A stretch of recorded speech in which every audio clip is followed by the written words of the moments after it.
Hey guys, what's going on? Coming at you with a Wednesday evening video here. So I just kind of wanted to explain my thoughts and thesis and where I think the market's going. Obviously, CPIs in the talk, what stocks I bought today, uh, just basically stuff like that. So I did get a couple subs in the past couple days. I forgot to make a video yesterday. I got really busy. Just want to stay consistent on daily videos in the evening and kind of just give you my thoughts and recap of the day. So whoever's new to subscribing, thank you very much. I think I got 3 or 4 yesterday. So that's like a record this month for sure. So I'm trying to get to 1,000 subs by the end of the year. So I do appreciate all the new subscribers. And if you're watching this video and aren't subscribed, if you like the content, make sure you do. Leave a comment below too on your thoughts on what I'm saying. I'd like to hear good and bad. So we'll dive right into it. So CPI reported in the morning before the bell. A headline and core both came in under than expected. So that's a good thing for a lot of reasons. It gives technically the Federal Reserve a little bit longer of a leash. Still, obviously not where they want CPI core headline to be, but it's going in the right direction. It's better than expected. So if the Fed gets into a position because they have a dual mandate where they care about unemployment and inflation, well, inflation's going down technically. Unemployment's still anchored, which is good in this situation. Obviously, with a lot of policies like tariff talk and all the fear going on, that actually causes technically inflation. But if the consumer's out of money or is losing their job, you could also one could also argue it's not really going to bring inflation or stagflation. So, anyways, CPI came in good, top bottom line, perfect, good. Obviously, shelter is a huge weight. I think it's like 33%. So that came in, I believe, at 0.8 off of 1.1 from the month prior. So that's good. That was one of the things all last year that the Fed was really harping on, being like, need to get inflation down, need to get housing down, need to get shelter down. Well, the good thing is it's finally turning down. I think it's going to continue to turn down. Other than like the crazy egg prices and things like that in the report, just weird odds that ends things with fractions of a percent. Overall, it looks really good. I think used cars went down. New truck, new vehicle was even or flatter, went slightly down. So everything like major was good. So the market obviously popped pre-market on that news, and then it moved like almost two basis points off the start. So that's a big movement for the Nasdaq. So it sold off in the after that, and basically rallied back midday, then sold off, then got a little blip at the end, but overall finished positive. My portfolio personally finished over 2% positive today. So it's a big swing. I'm obviously still way down off the February 19th highs that I had. But anyways, I had a lot of cash, still do. Have been buying basically the dip the whole way down. Strictly just looking at evaluations. If you haven't seen my previous videos, I've been buying the same 4 or 5 stocks recently. Just really solidifying my core positions and positions that I'm a little underweight right now. So I do think I've been saying this. I think tariffs are here today, gone tomorrow kind of attitude. So things are constantly changing daily, and I think the market's very emotional. You have to remember that. So when things first happen, VIX explodes. People freak out. Oh my God! They always people. Human psychology. People always assume the worst when something bad happens. So most of the time when things that are negative or bad, usually 9 times out of 10 aren't as bad as what's expected initially because people run to like crazy conclusions. So I basically use that strategy when investing. When things are frothy, I take profits. I'll patiently wait. Something will happen eventually. I don't know if it's going to be a day, a week, a month, or whatever. So in this case, the market was rolling for the past 3-4 months, and you had a lot of like the first telltale signs where margins was through the roof.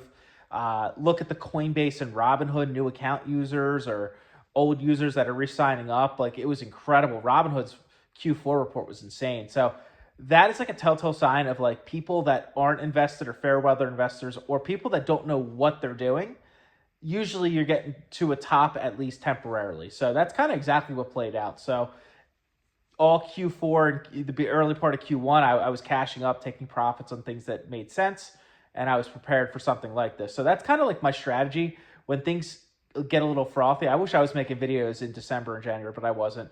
I would have been sharing my logic of what I was doing, why I was doing, what percentage I was doing, and kind of my thoughts. But yeah, so anyways, that played out, ready to go, had 30% cash.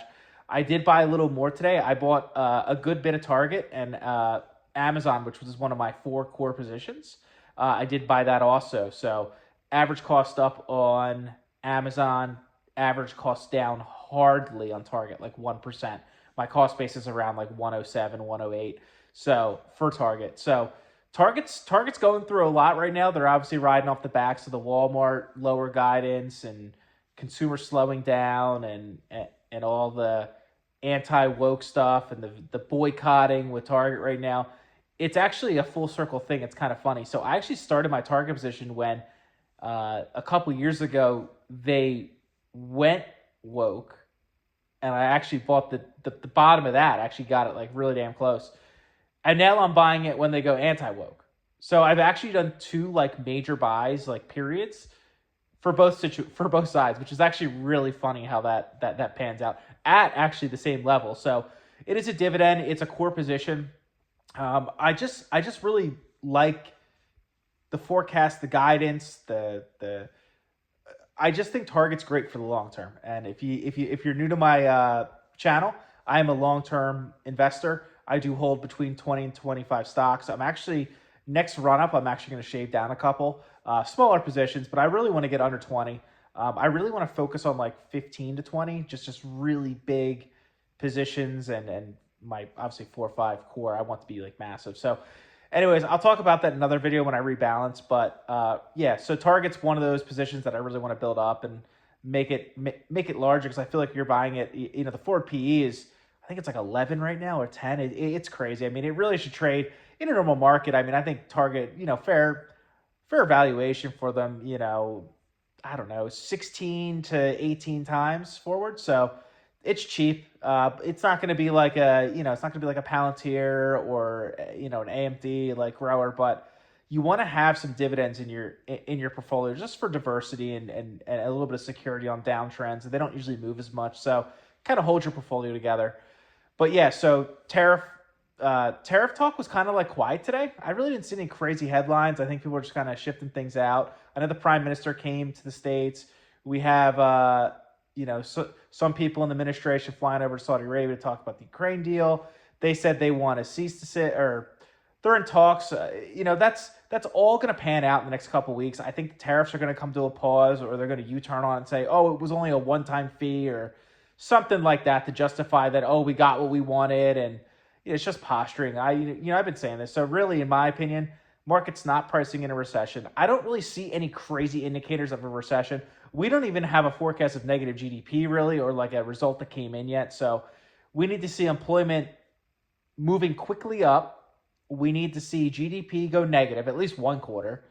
And then we can maybe consider factoring in a recession. But then you could argue, okay, well, inflation is going to plummet down. And then you could argue, okay, well, then the Fed has a big tool in their pocket where they can cut rates. The federal funds rate is like 4.5 points right now. What's stopping them from dropping it to 3 or 2, which would be massive? That's a stimulus within itself if you expand credit. So there's a lot of things that can happen.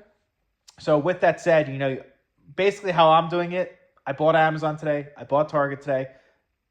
Amazon's a core position. Anything under $200 in Amazon, I love for the long term. I think it's a gift when things like a Mag 7 stock with a verticals growing out the wazoo in every angle with the company. If it pulls back 20% from all-time highs quickly, it's always a buy. That's my opinion, and I'll stay true to that, and I'll keep buying Amazon.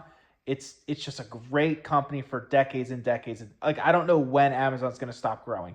They're going to have double-digit profit. They're going to have double-digit revenue growth for arguably decades to come. So that's a great stock to build when you have any pullback. So that's what I've been doing. I'm down now to 25% cash. I started with 35% before this pullback of February 19th highs. Honestly, if the S&P doesn't go lower than like 10, 12%, I'm probably going to start just doing my daily buys again and keep that 25% reserve just in case like a black swan event hits or something crazy happens where the market just shocks down to like 25 or 15% S&P pullback. I'll probably deploy another 5% at that point, but I'm really happy with what I bought the past week.